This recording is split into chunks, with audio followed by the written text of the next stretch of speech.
You want to talk about relationships? Think about the relationships that were had in Congress, these iconic relationships of 30, 40, 50 years ago. Okay? And look, there's a whole lot of reasons for the dissension that we're seeing in our country right now. A whole lot of reasons. Okay? One of the reasons that I oftentimes hear is the ability of members of Congress to come together and to build and foster positive and strong relationships.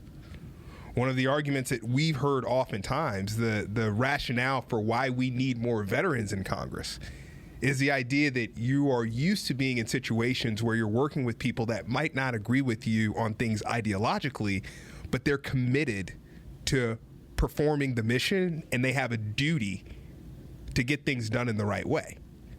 And so as we think about what about those relationships that need to be built and how do you build those relationships? Well, I can tell you how not to build those relationships. Slinging mud all over the place. All the time. Talking trash about people all the time. Ad hominem attacks. We're never going to be able to build the relationships that we need if that's all that we're leading with. If we're leading with negativity, if we're leading why things can't come together and why we can't be a part of a solution. So one of the things that really oftentimes as I think about your run, as I think about relationships in Congress, relationships amongst politicians, these are things that are very important. Reaching across party lines and understanding that. I mean, we saw a little bit of that with Will Hurd and Beto O'Rourke. Regardless of what I think about either of their politics, like, hey, spending some time together and driving across Texas to understand some things. Not a bad thing. Yeah, not a bad thing. Sounds like a pretty good idea to me. You don't have to agree on everything. No. Yeah, building your relationship is really important. Yes. I got to really know a congressman out here. He just got elected. His name was August Pfluger, out here in Midland, Texas. He's awesome. He's like my favorite guy. He's amazing. Okay, and he's doing a heck of a job right now. He's your favorite guy? I'm getting there because he went to the Air Force Academy, unfortunately. Oh gosh. Yeah, he went to the Air Force Academy. We all have faults. He's a zoomie, man, and I thought I liked him, but he's all right. He's all right. He's like a nice guy. August is great, and when I first met, he was also in a Texas Reloaded video with me and Crenshaw and the others, and so I've gotten to know August pretty well, and he's just an awesome guy, and it's kind of funny how once we get past I went to West Point and then you went to Naval Academy, you went to the Air Force Academy, they're all the same. If they're not West Point, if you didn't go to West Point, then you ain't. If you ain't first, you're last. All right, Ricky Bobby. Shake. All you other guys, they went to in bake. and bake. I see what you did there. You just closed it. I opened it and closed it. Just close it. Yeah. Shake it.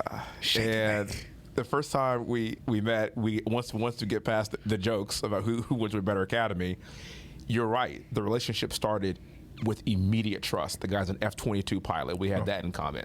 He's currently a colonel in the reserves. This guy continues to serve. Awesome. And so when you think about what he's done, you automatically get a pass for so many different reasons because I think I know where your heart is and is rooted in making the country better. Yeah. I feel the same way about some Democrats that I have met that are on the other side of the aisle. The second I see or hear that you serve the country, like Tulsi Gabbard, for example, the second I saw that she served the country, I was like, automatically you get a certain level of respect. Absolutely. We can literally hash out the differences later. We may disagree on everything ideologically from a political vantage point, but thank you for your service. And there's this twinkle in our eye of we got it. Yeah. That's a relationship thing. And I think that's one thing that also differentiates you with a lot of people. And I think I hope that I'm similar in this. And I think that a lot of this is rooted in the way that we were raised. There's also a piece of it's the innocent until proven guilty. Yeah. The assumption. Respected until proven that you're not worthy of respect. Mm-hmm. And by the way, that shouldn't just be given to just people that served in the military. Yeah, that's what I'm getting at. I get you. I'm not saying, yes. Yeah, that's what I'm getting at, is that we also, I think, approach life in a similar way in that if you get to know somebody, there's going to be this level of respect that you have for the person because they're a person and because they're trying to change the world and because they're actually out there doing something.